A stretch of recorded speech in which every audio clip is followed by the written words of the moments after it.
Mesdames et messieurs, soyez salués où que vous soyez, partout à travers les quatre coins du globe. Alors, c'est de la catastrophe du côté de l'Allemagne. Une grosse catastrophe vient de frapper ce pays, cet allié de l'Ukraine, qui soutient mordicus ce conflit russo-ukrainien. Mesdames, mesdemoiselles et messieurs, on se pose des questions. Est-ce que c'est le karma de ce conflit qui est en train de tomber sur le territoire allemand? Qu'est-ce qui n'a pas marché? Pourquoi, à moins de 2 mois, il y a de multiples tentatives sur ce territoire? Incessamment, nous avons abordé le cas de cette entreprise allemande, cette entreprise militaire allemande qu'on appelle Diehl, qui est ici dans la conception, la fabrication des armes, des munitions, des chars, des blindés militaires. Il y a de cela quelques jours, on avait abordé un autre sujet, toujours cette année, à moins de 3 mois. Une autre usine chimique avait pris la chose. Ça avait toujours pris feu. Mesdames, mesdemoiselles et messieurs. Et aujourd'hui, on nous apprend qu'il y a encore une autre usine chimique. Voilà les images que vous voyez là. Une autre usine chimique a pris feu. Mesdames et messieurs, alors l'heure est grave. Qu'est-ce qui se passe du côté de l'Allemagne? Qui est derrière ça? Alors, après la prise de cet incendie qui a vraiment fait des ravages, où on parle aujourd'hui de, voilà, de l'effacement complet de cette usine, parce que les flammes ont complètement tout ravagé avant l'arrivée des sapeurs-pompiers, où plusieurs personnes sont parties au chômage. Oui, ils sont allés au chômage, il n'y a plus rien. Mais qu'est-ce qui se passe? Pourquoi c'est seulement l'Allemagne qui est frappée plus que tous les autres pays de ce conflit, de tous les autres pays de l'Union européenne qui participent à ce conflit? Pourquoi? À moins de 3 mois, on a observé la première usine chimique, l'usine Diehl, certains d'autres coups, bon, on ne peut pas tout citer, et aujourd'hui, voici encore une autre usine chimique. Mais il y a de cela quelques jours, j'avais abordé un sujet où les Allemands avaient détecté un drone espion, un drone invisible qui avait apparu sur leur territoire, où ils avaient mené des recherches et ils ont soupçonné la Fédération de Russie. Ils n'ont pas pu ici attraper ou bien repérer, détecter ces drones, le départ, dans le point de départ ou bien le point d'arrivée, quoi que ce soit. Ils n'ont pas pu détecter. Mais après cela, les actes ont commencé à se poser, à se mutualiser sur le territoire allemand. Alors, mesdames, mesdemoiselles et messieurs, concernant cette affaire de cette usine, qu'est-ce qui n'a pas marché? Qui est derrière ça? Qu'est-ce qui se passe réellement? C'est dans ce cadre que nous allons développer et décortiquer au sein de cette vidéoconférence. Rassurez-vous de sécuriser la vidéoconférence au maximum avec beaucoup de j'aime et de cœurs. Poussez des j'aime au maximum. N'hésitez pas de partager cette vidéo dans tous les groupes possibles. Mettez-la dans les groupes Facebook, WhatsApp, Instagram, partout où vous êtes connectés. N'hésitez pas, s'il vous plaît, de laisser notre slogan en commentaire. Vive la paix dans le monde. Ou encore, vive l'Afrique libre. Voilà, écrivez, vive l'Afrique libre. Le monde a besoin de paix. Mesdames, mesdemoiselles et messieurs, permettez-moi de vous donner l'annonce officielle et puis nous allons entrer tout droit dans les décorticages et les analyses. Vous comprenez? Alors, en Allemagne, une usine chimique prend feu à Duisbourg.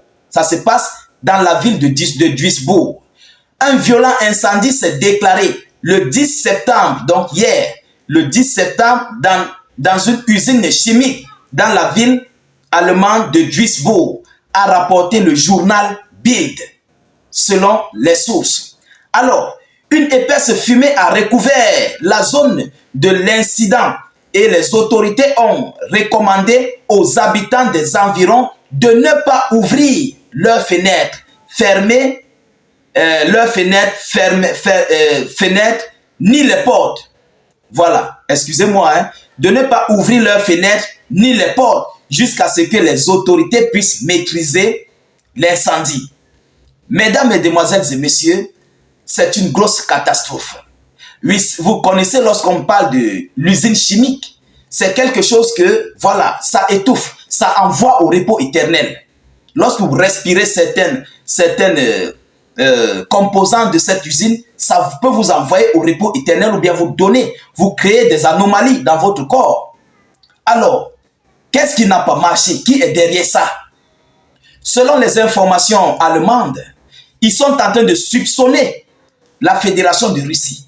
Mais indirectement, vous comprenez? Parce qu'ils ne parviennent pas du tout à comprendre qu'à moins de 3 mois, ils ont eu des catastrophes majeures sur leur territoire.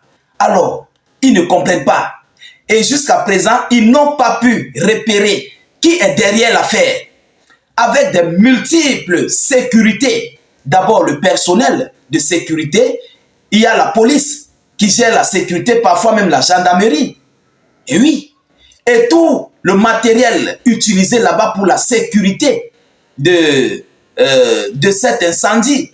Mais ils ne comprennent pas comment ça fait pour prendre feu jusqu'à ce qu'on ne puisse pas maîtriser l'affaire. C'est en fait ça qui surprend les alliés. Ils sont dépassés. Alors, pendant leurs recherches, ils accusent la Russie. Mais est-ce que c'est réellement la Fédération de Russie qui est derrière? Évidemment, peut-être, on peut le dire oui comme non. Vu que l'Allemagne soutient l'Ukraine dans ce conflit, où on a observé ici, après les États-Unis d'Amérique, le Royaume-Uni, on parlait de l'Allemagne, qui était un fournisseur des équipements militaires à l'Ukraine, via la Pologne. Tout le monde sait, tout le monde connaît. Hein? Aujourd'hui, l'Allemagne est frappée par des différentes coups de tentations, tout ce qui va avec dans ces industries, soit militaires, soit chimiques ou quoi que ce soit. Alors, est-ce que c'est réellement la Russie qui est cachée derrière? Bon, moi je le mets au conditionnel. Et si c'était la Russie, c'est que là, la Russie est en train de procéder à une vengeance inédite et imminente. Oui, elle est en train de passer à des vengeances. Parce que ces produits chimiques-là, ce sont les mêmes qui sont transportés du côté des industries militaires pour travailler sur les armements. Il ne faut pas l'oublier.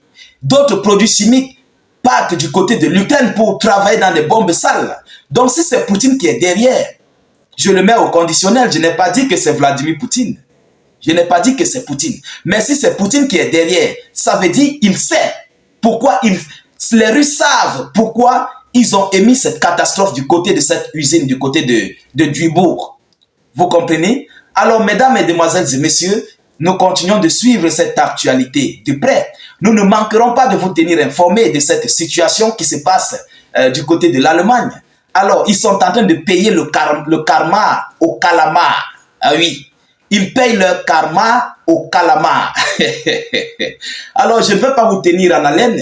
Je vais devoir m'arrêter là pour cette vidéoconférence. Je vous dis d'abord merci et continuez de partager au maximum la vidéoconférence. Sécurisez-la avec beaucoup de j'aime et de cœurs. N'oubliez pas de mettre notre slogan en commentaire.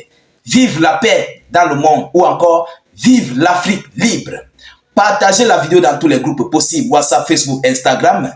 Je vous reviens tout à l'heure pour une prochaine série d'actualités. Soyez encore salués une fois de plus. Ciao, ciao.